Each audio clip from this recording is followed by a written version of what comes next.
Hi hello నమస్తే, నేను మీ కట్ట కార్తీక్. మనం గత కొంతకాలంగా చూస్తూ ఉన్నాం సాయి లీక్స్ని.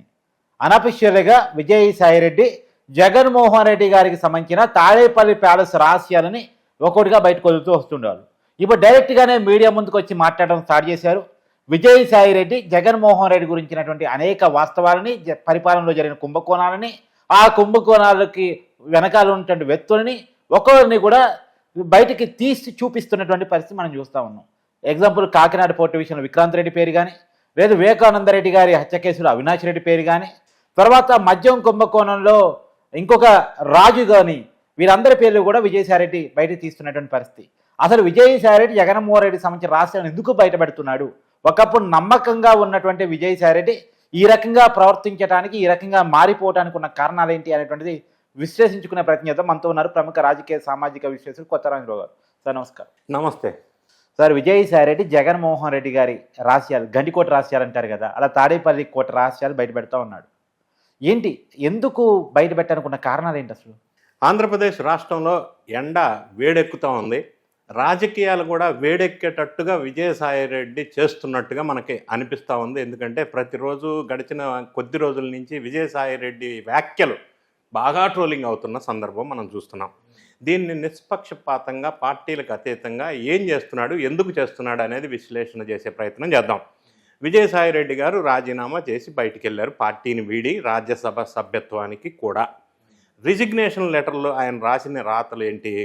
నేను పార్టీని వీడి వెళ్ళిపోతున్నా, వ్యవసాయం చేసుకుంటాను. జగన్ రెడ్డి గారు నాకు ఇంత పదవులు ఇచ్చారు, ఆయన ఎప్పటికీ నాకు మంచి మేలు చేశారు, గుర్తింపు ఇచ్చారు. భారతిరెడ్డి గారు కూడా, వాళ్ళకి అభినందనలు. అది రిజిగ్నేషన్ లెటర్ సారాంశం. మరి ఆ రిజిగ్నేషన్ ఆ కంటెంట్ పెట్టించినప్పుడు, బయటకు వచ్చినప్పుడు వ్యవసాయం చేసుకోకుండా ఈ రాజకీయ ప్రకంపనలు కలిగించే విధంగా రాజకీయంగా సంబంధించిన మాటలు ఎందుకు మాట్లాడుతున్నాడు? క్వశ్చన్. వ్యవసాయం పక్కపై కూటమికి సాయం చేస్తున్నాడేమో. వ్యవసాయమా, కూటమి సాయమా, బీజేపీ సాయమా, అసలు ఎందుకు? ఇందులో ఏముంది? ఏం జరిగి ఉండవచ్చు? ఆయన మరి వ్యవసాయం మీదే కట్టుబడి ఉంటే వ్యవసాయ పద్ధతులేంటి, పురుగు నివారణ సేద్యం ఏంటి, ఖర్చు తక్కువ పంట ఎక్కువ రాయాలంటే ఏ మందు వాడాలా, ఇవి కదా మాట్లాడాలా. అవును, సేంద్రియ ఎరువులు వాడితే బాగుంటుంది. సేంద్రియ ఎరువులు వాడాలా, లేకపోతే లాభ నష్టాలు ఏంటి, గిట్టుబాటు ధర ఏంటి, ఈ సబ్జెక్ట్ మాట్లాడట్లా. ఆయన చెప్పింది వేరు, ఇప్పుడు చేస్తున్నది వేరు. ఓకే, పాయింట్కి వద్దాం.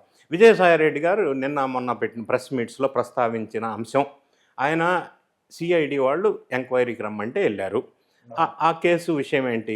కాకినాడ సీపోర్టు 3,600 రూపాయలు విలువన్న కాకినాడ సీపోర్టు కేవీ రావు దగ్గర నుంచి గన్ పెట్టి పాయింట్ బ్లాంక్లో 458 కోట్లు చిల్లర అమౌంట్ ఇచ్చేసి భయపెట్టి ఆందోళనకు గురి చేసి అప్పుడు అధికార దుర్వినియోగం చేసి పోర్టు రాపించుకున్నారు. రూపాయిని 10 పైసలు ఇచ్చి తీసేసుకున్నారు. 488 కోట్లు ఎక్కడ, 3,600 కోట్లు ఎసెట్ ఎక్కడ? సో ఇదంతా ఎందుకు చేశాడంటే, జగన్ రెడ్డి గారు ఆ పోర్ట్ మీద కన్నుబడింది. ఆ పోర్ట్ నాకు కావాలి అన్నారు. కావాలి అన్నప్పుడు అప్పుడు వ్యూహ రచన చేసేది అప్పట్లో ఏటుగా ఉన్న విజయసాయిరెడ్డి. ఆయన నేతృత్వంలో వ్యూహ రచన చేసి భయపెట్టి పిక్కున్నారు. తర్వాత సబ్సిక్వెంట్గా గవర్నమెంట్ మారటంతో ఆయన కేవీ రావు అనే అతను సిఐడిలో కేసు వేయటం, గవర్నమెంట్ దాన్ని పర్సూ చేయటం, మళ్ళీ కేసు విచారణ జరుగుతున్న నేపథ్యం. First point. సెకండ్ పాయింట్, గతంలో ఈడీ విచారణకి పిలిచినప్పుడు లిక్కర్ స్కామ్లో విజయసాయిరెడ్డి గారు నాకు ఇప్పుడు బిజీగా ఉన్నా కుదరదని వాయిదాలు తీసుకొని కొద్దిగా కేర్లెస్గా అటెండ్ అయ్యాడు. ఈరోజు రిజైన్ చేసిన తర్వాత నిన్న మొన్న సిఐడి విచారణకి పిలిస్తే కాకినాడ సీపోర్ట్ విషయంలో హుటాహుటిన వెళ్ళి మాట్లాడాడు. ఈడీ కేసులో విచారణ చేసినప్పుడు మాట్లాడాను సార్, మళ్ళీ ఎప్పుడు పిలుస్తారని ఆయన రివర్స్ అడుగుతున్నాడు. అంటే చాలా ఉత్సాహంగా ఉన్నాడు ఎంక్వైరీ. ఈ డిఫరెన్స్ చెప్తున్నా నేను. ఈడీ కేసు విచారణ జరిగినప్పుడు 25 ప్రశ్నలు వేస్తే 20 ప్రశ్నలు తెలియదు, గుర్తులేదు, మర్చిపోయా అని చెప్పాడు. అది రిజిగ్నేషన్కి ముందు జరిగిన దుర్ఘటన. 5 ప్రశ్నలకు మాత్రం ఏదో కొంత చెప్పాల్సింది చెప్పాడు. ఇక్కడికి వచ్చేసరికి సిఐడికి ఏం సమాచారం ఇచ్చి ఉండవచ్చు అనేది ఆయన మాటల్లో, ప్రెస్ మీట్లో ఆయన మాట్లాడిన దాన్ని మనం డాట్స్ లింకప్ చేసుకుంటే ఆయన ఏం చెప్పి ఉండొచ్చో మనకు అర్థమవుతా ఉంది. అంటే వైఎస్ఆర్ కాంగ్రెస్ పార్టీలో మీరు అన్నట్టుగా ఎవరు ఏం చేస్తున్నారు ఎట్లా అనేది ప్రస్తావించాడు. ఫస్ట్ పాయింట్ తీసుకుందాం. జగను ఓడిపోవటానికి లేదా ఆదరణ తగ్గటానికి ఆయన చుట్టూ ఒక కోటరీ ఉంది. కోటరీ మాటలు మాత్రమే వింటున్నారు. జగన్ని కలవాలంటే ఎవరైనా ఎమ్మెల్యే కానీ, మినిస్టర్ కానీ, ఇంకొకరు కానీ ఈ కోటరీకి ప్రసన్నం చేసుకోవాలా, వాళ్ళకి డబ్బులు ఇవ్వాలా, 10 నుంచి 15 లక్షలు ఇస్తేనే జగన్ దగ్గర వాళ్ళు కల్పిస్తారు, లేకపోతే లేదు. దీనికి రియాలిటీ ఏంటి? మరి నిన్న మొన్నటి వరకు ఈయన ఏటూగా ఉన్నప్పుడు ఈయన పరిస్థితి కూడా అదేనా? మరి ఈయనే జగన్ రెడ్డిలో చెవులో మాట్లాడుతూ కోటరీ ఈయన కూడా అప్పుడుగా వ్యవహరించాడు, మరి అప్పుడు మాట్లాడలేదు.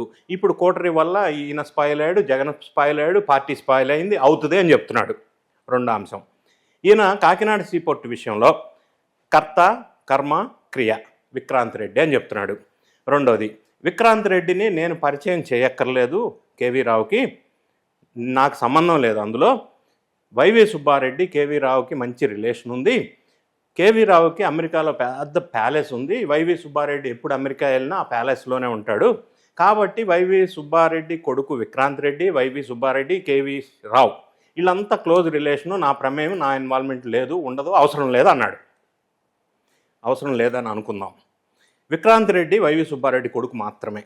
మరి 3,600 కోట్లు భారీ స్కామ్ ప్రాజెక్ట్ని గుంజుకోవటానికి జగన్ రెడ్డి విజయసాయిరెడ్డిని వాడుకొని కదా విక్రాంత్ రెడ్డి ద్వారా గుంజుకుంది.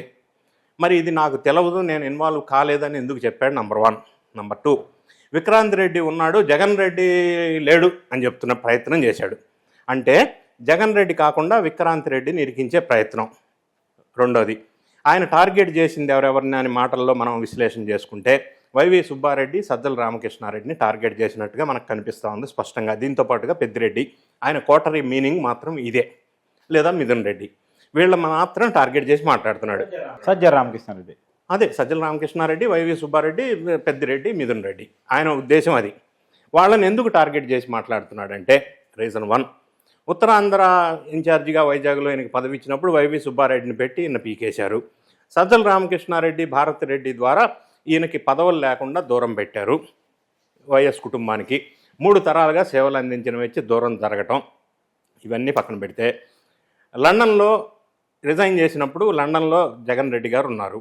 లేదా అంతకుముందు ఈ పోర్టు వీళ్ళు లాక్కున్నప్పుడు, గుంజుకున్నప్పుడు మళ్ళీ ఏదో తేడా వస్తుంది, ఇది పెద్ద సబ్జెక్ట్ అవుతుంది, మనం ఇరుక్కుపోతాం, ఈ కాకినాడ సీపోర్ట్ వాపస్ ఇద్దామని చెప్పి సాయిరెడ్డి ప్రపోజ్ చేశాడు.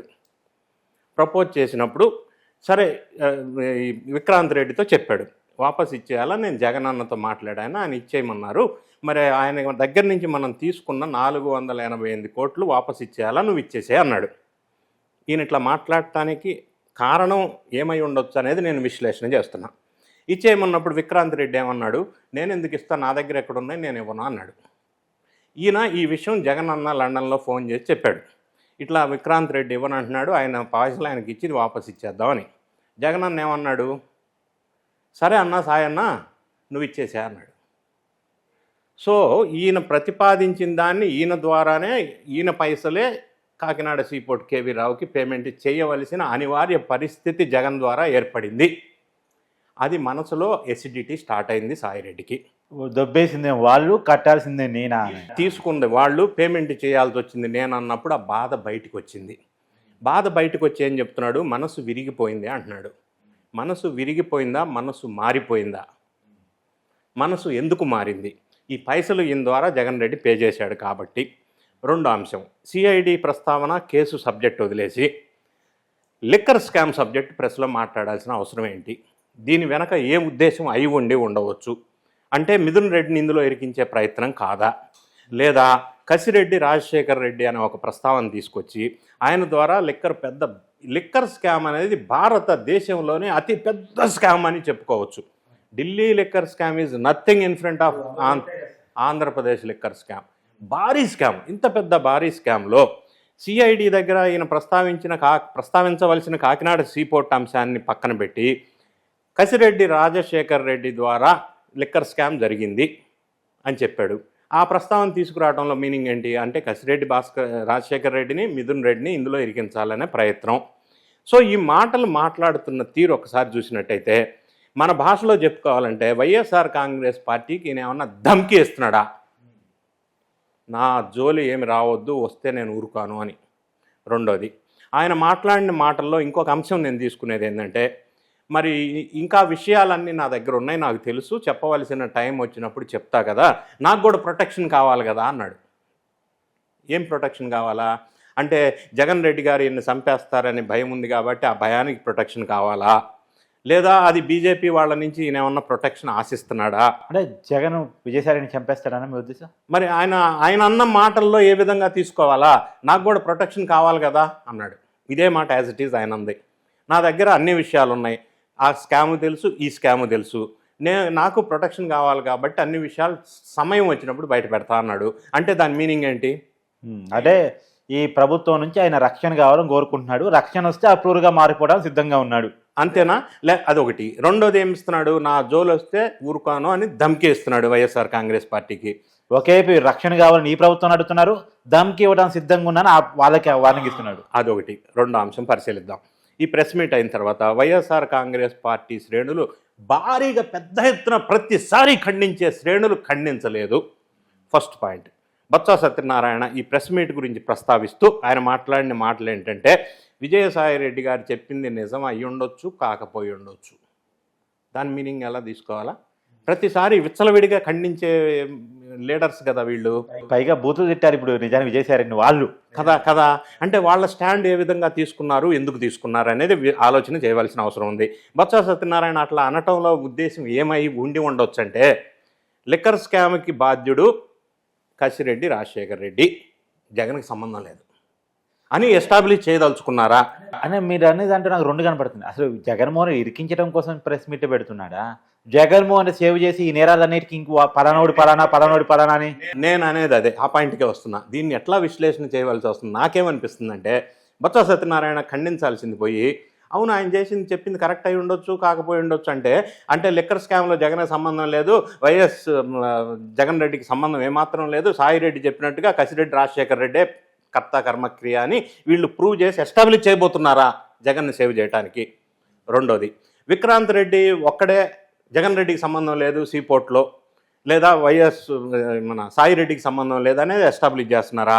అంటే అటొచ్చి ఇటొచ్చేసి ఇక్కడ విక్రాంత్ రెడ్డిని, ఇక్కడ కసిరెడ్డి రాజశేఖర్ రెడ్డిని ఇందులో ఇరికించేసి జగన్నే సైడ్ చేయడం కోసం వైఎస్ఆర్ కాంగ్రెస్ పార్టీ శ్రేణులు ఆడుతున్న వింత నాటకమా? ఈ రకం చూసినప్పుడు అది విజయసాయిరెడ్డి రాజీనామా వెనకాల కూడా జగనే ఉండాలని ఎందుకు అనుకోకూడదు? విజయసాయిరెడ్డి వెనక జగన్ ఉండి ఉంటే విజయసాయిరెడ్డి మాటల్లో అర్థం ఆ విధంగా కనిపించట్లా మనకి. ఎందుకంటే జగన్ రెడ్డి గారు కూడా ఈ మాటలను ఖండించలా. విజయసాయిరెడ్డి మాట్లాడిన మాటల్లో అర్థం ఏ విధంగా ఉందంటే, నాకు అన్ని విషయాలు తెలుసు, కాకపోతే టైం ఇచ్చినప్పుడు చెప్తా అంటున్నాడు. అంటే ఒక ధమ్కి వైఎస్ఆర్ కాంగ్రెస్ పార్టీకి ఇస్తున్నట్టే కదా. రెండోది, వైఎస్ఆర్ కాంగ్రెస్ పార్టీ వాళ్ళు సీరియస్గా ఖండించట్లేదు కదా. అంటే దాన్ని డిప్లొమాటిక్గా మాట్లాడుతూ ఖండిస్తున్నారు. అంబటి రాంబాబు కానీ, బొత్స సత్యనారాయణ కానీ, మిగతా వాళ్ళు పెద్దగా ఖండించలేదు.